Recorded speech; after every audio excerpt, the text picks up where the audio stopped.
साबिक फौजी आमिर जनरल ज़ियाउल हक ने अपने दौरे आमरीत को नाम नहाद जमहूरी दौर साबित करने के लिए पीर पगाड़ा की फरमाइश पर सिंध से मोहम्मद खान जुनेजो को अपना वज़ीर आज़म तो बना लिया, लेकिन जब उसूल परस्त और सादगी पसंद जुनेजो ने अपोजिशन से मामलात बेहतर करने और ज़िया के अहकामात बिला चूनो चरा मानने से इनकार किया तो 29 मई सन 1988 को इन्हें एक झटके से वजारत उज़्मा से फारिग कर दिया गया। कहा जाता है कि जुनेजो की फरागत की फौरी वजह ज़ियाउल हक की जासूसी करवाना बनी। 4 साल तक जनरल ज़िया की काबीना में इत्तलात व नशरियात के वजीर रहने वाले राजा ज़फ़रुल हक का कहना है कि जनरल ज़ियाउल हक के गिर्द मौजूद करता धरता जर्नैलों की राय थी कि सिंध से वज़ीर आज़म ज़ुल्फ़िकार अली भुट्टो की फांसी के बाद अगला वज़ीर आज़म सिंध से ही लाना होगा ताकि उसे कबूलियत की सनद मिल सके, और ऐसी ही राय पीर साहब पगाड़ा की भी थी। वो कहते हैं कि फिर मामला फहमी और दयानतदारी का जो दर्जा मोहम्मद खान जुनेजो को हासिल था वो किसी दूसरे में कम ही था। इलाही बख्श सोमरो भी उम्मीदवार थे, लेकिन राजा ज़फ़रुल हक के बकौल फैसला साजों का इत्तफाक राय मोहम्मद खान जुनेजो पर ही था। ये तासुर भी आम है कि जनरल ज़ियाउल हक को एक नरम गुफ्तार सियासतदान की ज़रूरत थी जिसके अपने कोई अज़ाइम ना हो, इसलिए उनकी नज़र इंतखाब मोहम्मद खान जुनेजो पर पड़ी, वरना 21 मार्च सन 1985 की रात तक किसी के वहमो गुमान में भी नहीं था कि सिंध के एक छोटे से गांव सिंदड़ी से ताल्लुक़ रखने वाले सादा मिजाज ज़मींदार मोहम्मद खान जुनेजो अचानक मुल्क के वज़ीर आज़म बन जाएंगे। वैसे भी पीर पगाड़ा ने इंतखाबात से कबल ये बात कह दी थी कि हम वज़ीर आज़म के लिए मोहम्मद खान जुनेजो उधार पर दे देंगे। वह सदर ज़ियाउल हक से साफ कह चुके थे कि वज़ीर आज़म का ताल्लुक़ अगर सिंध से होगा तो वो सिर्फ मोहम्मद खान जुनेजो होगा। मगर दिलचस्प बात यह है कि ज़ियाउल हक के जुनेजो से इख्तिलाफात इनके वज़ीर आज़म बनने से पहले ही शुरू हो गए थे। सदर ज़ियाउल हक ने अपना सवाबदीदी इख्तियार इस्तेमाल करते हुए जब जुनेजो को वज़ीर आज़म नामज़द किया तो पहली मुलाकात में जुनेजो ने ज़ियाउल हक से सवाल किया कि मार्शल लॉ कब उठेगा। उनका कहना था कि जब वज़ीर आज़म होगा तो मार्शल लॉ तो नहीं चल सकता। लिहाजा इस मुलाकात के 12 मिनट बाद ही दोनों में इख्तिलाफ सामने आ गया था। रावी बताते हैं कि जनरल ज़ियाउल हक के चेहरे पर नागवार तासुरात थे। फिर जब जुनेजो ने वज़ारत उज़्मा का मनसब संभाल लिया तो उन्होंने पुर्जे निकालना शुरू किए। उनके लिए हुए कई फैसलों से ज़ियाउल हक को इत्तफाक नहीं था और बाज़ मामलात पर उनका ख्याल था कि जुनेजो उनके दायरा कार में मुदाखलत के मुर्तकिब हो रहे हैं। जनरल ज़िया बहरहाल एक आमिर था और वो नहीं चाहता था कि उसका नामज़द वज़ीर आज़म उसके सामने रेड लाइन क्रॉस करे, क्योंकि उस वज़ीर आज़म को तो लाया ही इसलिए गया था कि दुनिया को दिखाया जा सके कि पाकिस्तान में जमहूरी निज़ाम नाफिज है। राजा ज़फ़रुल हक सदर जनरल ज़ियाउल हक और वज़ीर आज़म मोहम्मद खान जुनेजो के दरमियान इख्तिलाफात और उनकी वजूहात की तफसील से खूब वाकिफ़ हैं। वह बताते हैं कि अप्रैल सन 1986 में बेनज़ीर भुट्टो की वापसी के बाद से मुल्क में सरगर्म अपोजिशन जमातों से वज़ीर आज़म जुनेजो के राब्तों को फ़ौजी क़यादत पसंदीदगी की निगाह से नहीं देखती थी। जब जिनेवा मुआहदे से कबल जुनेजो ने अपोजिशन जमातों की ऑल पार्टीज़ कॉन्फ्रेंस मशवरे के लिए तलब की तो जनरल ज़ियाउल हक ने उन्हें कहा कि वो इस ऑल पार्टीज़ कॉन्फ्रेंस में शिरकत और खिताब करने के ख्वाहिशमंद हैं। जनरल ज़िया ने जुनेजो से कहा कि मैं जिनेवा मुज़ाकरात के हवाले से अपना मौक़िफ़ उन लोगों के सामने रखना चाहता हूँ कि मैं क्यों मुआहदे के हक़ में नहीं हूँ।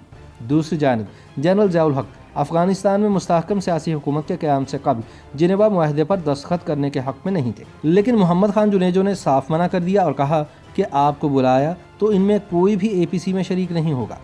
राजा ज़फ़रुल हक कहते हैं कि इस ऑल पार्टीज़ कॉन्फ्रेंस में अपोजिशन जमातों ने जुनेजो को हर तरह से ताउन का यकीन दिलाया, जो जनरल ज़ियाउल हक के लिए बड़ा धचका था। बहरहाल जनरल ज़ियाउल हक के मना करने के बावजूद जिनेवा मुआहिदा किया गया। इस हवाले से जुनेजो ने गोलमेज़ कॉन्फ्रेंस भी मुनक्किद कराई जिसमें बेनज़ीर भुट्टो भी शरीक हुई। ये कॉन्फ्रेंस एक रोज़ में ख़त्म नहीं हुई बल्कि ये 2 रोज़ तक जारी रही। दूसरे रोज़ जनरल ज़ियाउल हक ने वज़ीर क़ानून इकबाल अहमद ख़ान को फ़ोन किया और कहा कि ये ड्रामा कब तक चलेगा।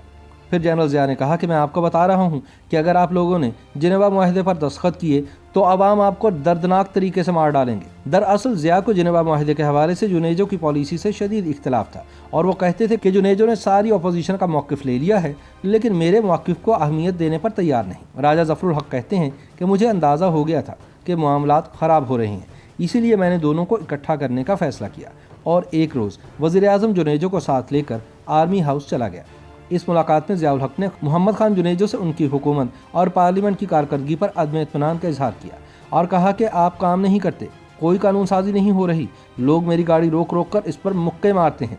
इसके जवाब में जुनेजो ने कहा कि आप इतना तवील अरसा हुकूमत करते रहे हैं तो जो ज़रूरी काम थे वो आप कर जाते, मुझे तो पार्लियामेंट को साथ लेकर चलना है। लेकिन राजा ज़फ़रुल हक के मुताबिक जनरल ज़िया और जुनेजो के दरमियान जो मामला संगीन सूरत इख्तियार कर गया था वो ज़िया के घर की खुफिया निगरानी का था। ज़िया को ISI chief general Akhtar Abdurrahman की जानिब से बताया गया कि यह खुफिया निगरानी वज़ीर आज़म जुनेजो की हिदायत पर की जा रही है। आपके फ़ोन टेप किए जाते हैं और आमद रफ्त की वीडियो भी बनती है। ताहम जुनेजो कहते हैं کہ نہ میرا فون ٹیپ کرنے سے کوئی تعلق تھا اور نہ ان کے گھر آنے جانے والوں کی ویڈیو بنانے کا کبھی میں نے کہا اور نہ ہی یہ میرے علم میں تھا۔ تجزیہ کاروں کے مطابق محمد خان جنیجو کی وزارت عظمیٰ کے تابوت میں آخری کیل اس وقت ٹھوکی گئی جب انہوں نے فوجی افسروں کی ترقیوں اور تقرریوں کی فائلیں ایوان وزیر اعظم میں روکنا شروع کر دی اور وہ بعض افسران کی فائلیں از خود طلب کرنے لگے تھے اور جو فائلیں بھجوائی جاتی تھیں ان کو روکنے لگ گئے تھے۔ ایک بڑا اختلاف جنرل مرزا اسلم بیگ کی بطور وائس چیف آف سٹاف کی تقرری کا بھی تھا۔ جنرل ضیاء کا خیال تھا کہ یہ تقرری ان کی مرضی سے ہونی چاہیے اور وہ اسلم بیگ کو اس منصب پر فائز نہیں کرنا چاہتے تھے، لیکن جنیجو نے ان سے اتفاق نہیں کیا اور کہا کہ یہ وزیر اعظم کا اختیار ہے۔ اس طرح انہوں نے جنرل اسلم بیگ کو vice chief of army staff مقرر کر دیا، جس میں جنرل ضیاء کی مرضی شامل نہیں تھی۔ تب کہ ISI کے سربراہ جنرل اختر عبد الرحمان کی مدت ملازمت میں غیر معینہ مدت کی توسیع پر جنیجو کو سخت اعتراض تھا۔ ان کا کہنا تھا کہ ان کی مدت ملازمت بھی پوری ہو گئی ہے اور منصب کی مدت بھی، تو پھر یہ کیوں اس پر قائم ہے۔ اس طرح کے کئی واقعات کے بعد بالآخر 29 مئی سن 1988 کا وہ دن آیا جب جنیجو جاپان کے دورے سے واپس آئے تو ایئرپورٹ لینڈنگ کے وقت جنرل ضیاء نے انہیں وزارت عظمیٰ سے برطرف کر دیا۔ یعنی ایک وزیر اعظم غیر ملکی دورے سے واپس آیا تو اسے پتہ چلا کہ اب وہ وزیر اعظم نہیں ہے۔